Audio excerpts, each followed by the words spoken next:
Mbere na mbere Brian Bucura bwa Perezida w'u Rwanda Paul Kagame vuba ha tariki 13 ukwezi kwa 12 umwaka wa 2024 yarangije amasomo ya gisirikare yo ku rwego rwa Officer Cadet ku ishuri rikuru rya gisirikare rikomeye mu Bwongereza Royal Military Academy Sandhurst. Amafoto yatangajwe bwa mbere ku rubuga nkoranyambaga X na Ambasaderi w'u Rwanda mu Bwongereza Johnson Businge. Aya mafoto akaba agaragaza na mama we Jeannette Kagame yitabiriye ibyo birori hamwe n'abakuru be aribo Ivan Cyomoro Kagame na Ian Kagame n'abandi ba hafi y'uyu muryango. Brian Kagame arangije muri iryo shuri nyuma y'uko na mukuru we Ian Kagame aharangirije mu kwezi kwa 8 umwaka wa 2022. Iri shuri rifite ibigwi byinshi ndibize kukubwira mu kanya bitewe n'abantu benshi baryizeho kandi bazwi cyane. Mbere na mbere kamanze nkubwira iby'abana ba Perezida Paul Kagame bakora. Abana ni bane. Imfura ye ni Ivan Cyomoro Kagame wavutse mu mwaka wa 1990. Magingo afite imyaka 34. Ubuheta cyangwa se umwana wa kabiri ni Ange Ingabire Kagame w'imyaka 31. Yavutse mu kwezi kwa 9 itariki 8 umwaka wa 1993. Yakurikiwe na Ian Kagame nawe akurikirwa na Brian Kagame umuhererezi cyangwa se Bucura. Kubyo bakora, uwa mbere Ivan Cyomoro Kagame afite inshingano muri RDB. Tariki 18 ukwezi kwa 5 umwaka wa 2020 hari mu bihe bya COVID-19.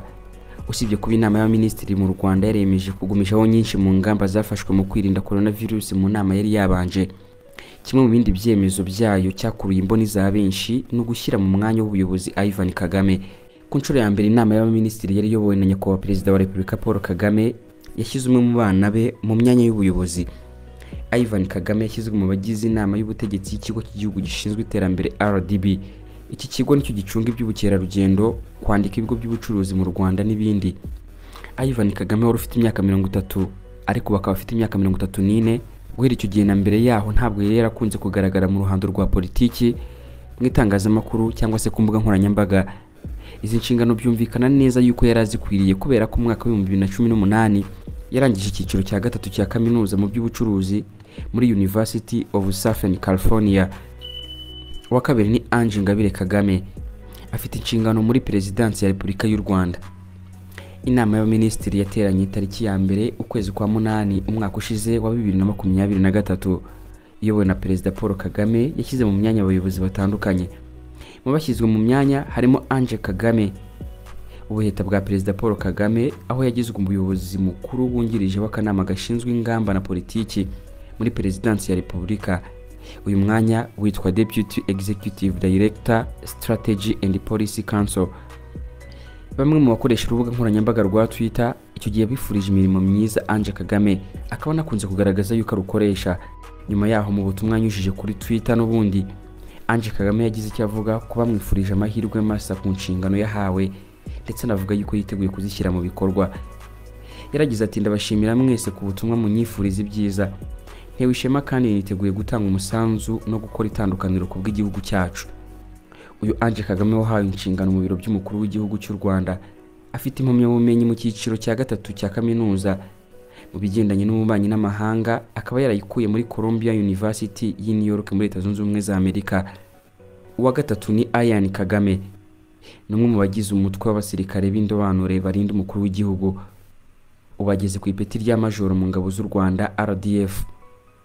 Ian Kagame tariki 12 ukwezi kwa 8 umwaka wa 2022 yasoje amasomo mu bya gisirikare amushyira ku rwego rwa Lieutenant. Mu birori bigaragara ko byari bibereye ijisho ku cyiciro cy'ishuri rya gisirikare rya Sandhurst Royal Military Academy. Urubuga rwa Twitter rwa Minisiteri y'Ingabo rwatangaje amakuru avuga yuko Ian Kagame yasoje amasomo yo ku rwego rwa ofisiye muto hamwe n'abandi banyarwanda babiri aribo Park Udahemuka ndetse na David Nsengiyumva.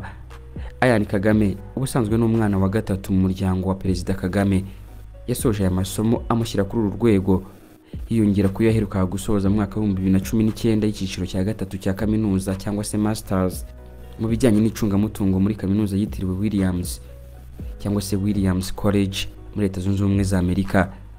Nyuma ku itariki 4 ukwezi kwa 11 uwo mwaka wa 2022 uyu muhungu wa Perezida Kagame Ian Kagame ari mu basore n'inkumi barahiriye kwinjira mu ngabo z'u Rwanda RDF mu muhango wo gusoza amasomo n'imyitozo bya gisirikare.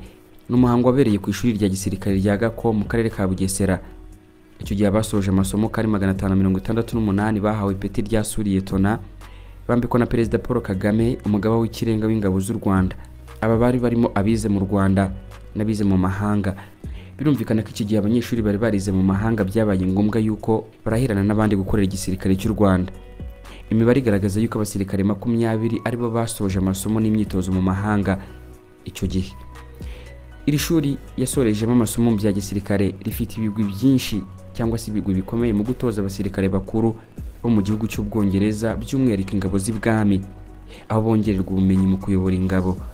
Iri shuri ni naryo bucura bw'umuryango wa Perezida Paul Kagame yasorejemo kuri uyu wa 13 kwezi kwa 12 umwaka wa 2024. Brian Kagame, bucura bwa Perezida Paul Kagame, tariki 13 kwezi kwa 12 umwaka wa 2024 nibwo yarangije amasomo ya gisirikare ku rwego rwa Officer Cadet. Hategerejwe kumenya ibyo Brian Kagame ashobora gukomerezamo nyuma y'aya masomo. Gusa biteganyijwe yuko azamanza kurahirira gukorera igisirikare cy'u Rwanda nk'uko byagenze kuri mukuru we Ian Kagame. Iri shuri rya Royal Military Academy Sandhurst ryahoze rizwi nka Royal Military College, rikaba ryarashinzwe mu mwaka w'1801. Ryaje kuvamo irya Royal Military Academy Sandhurst mu mwaka w'1947. Nibyo nakubwiye, iri shuri ryizemo abamazina azwi cyane. Urutonde dukesha ranka rugaragaza abantu bazwi cyane banyuze muri iri shuri rya Royal Military Academy Sandhurst, rubimburirwa na Sir Winston Leonard Spencer Churchill, wabaye minisitiri w'intebe w'Ubwongereza kuva mu mwaka w'1940 kugeza 1945. Uru rubuga ruvuga ko urutonde rugizwe n'abantu bazwi banyuze muri iri shuri, yaba barangije cyangwa se abarisorejemo n'abatarisorejemo amasomo. Harimo kandi igikomangoma Prince William, umuhungu w'umwami Charles wa gatatu. Mu kwezi kwa 4 umwaka wa 2008, William yasoje imyitozo yo gutwara indege mu ishami ry'iri shuri Royal Air Force College Cranwell. Prince Harry, murumuna wa Prince William, nawe yanyuze muri iri shuri rya Royal Military Academy Sandhurst, asohokanamo ipeti rya Suriyetona. Iri shuri kandi ryanyuzemo Muammar Mohamed Abu Minyar al-Gaddafi, wabaye perezida wa Libya wanabaye umwe mu bazwi cyane bahirimbaniye ukwigira k'umugabane wa Afurika. Uru rutonde kandi ruriho witwa Seretse Kama Ayan Kama, wabaye perezida wa Botswana kuva mu mwaka wa 2008 kugeza mu mwaka wa 2018. Hariho kandi Lieutenant General Frederick William Fred Kwasi Akufo, wabaye umugaba mukuru w'ingabo za Ghana. Uru rutonde kandi runagaragaraho abanyabigwi benshi biganjemo abo mu miryango y'ibwami bw'ibihugu bitandukanye. Ni Jado Tumukunde cyangwa se Jean de Dieu Tumukunde. Kandi subscribe niba utarigeze ubikora. Iyi ni Jafem Entertainment, tukugezaho byinshi bitandukanye bigendanye n'ibyamamare